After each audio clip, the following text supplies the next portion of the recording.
今天我们大家一起来开箱多肉，欢迎回到 Be My Best 频道。这2盒多肉是从槟城，马来西亚空运过来的，运输过程大概用了4天时间，幸好里面的多肉还是处于健康的状态。我们先来打开第1盒，好兴奋哦！打开箱子，看见1包多肉培养土、2个小盆和2个被报纸包裹起来的多肉。打开外面的报纸，里面还裹着卫生纸。哇，这么大一棵玉树！这棵比较小的是黄金原叶。接下来我们打开第2个纸盒，里面总共有6颗多肉，同样佩戴培养土和小塑料盆。打开的时候要小心，千万不要伤到里面的肉肉。经过舟车劳顿的肉肉此刻非常脆弱，必须细心呵护。逐一个打开2层包装，不同品种的肉肉呈现眼前，有绿色、红色和紫色，好漂亮哦！现在我们把多肉暂时放入盆里，稍微把根部清理一下。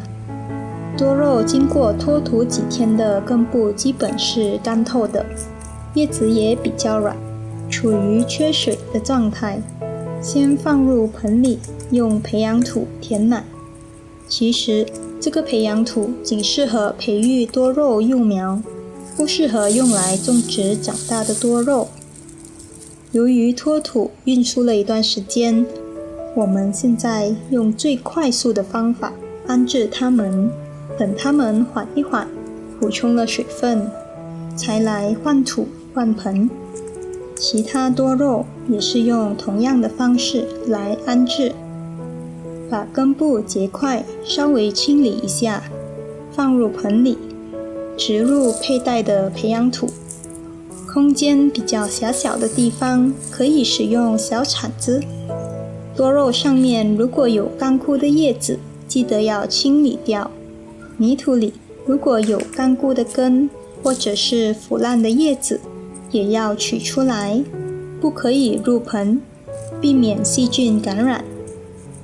这些是脱落的叶片，可以用来做叶敷。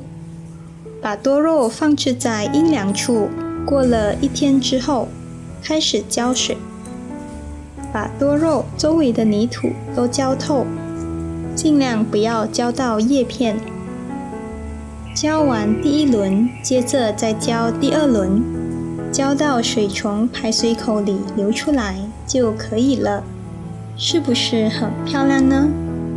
虽然有点干瘪，但是浇了水，放在阴凉通风的地方2天到3天，多肉就会缓过来，然后就可以换盆了。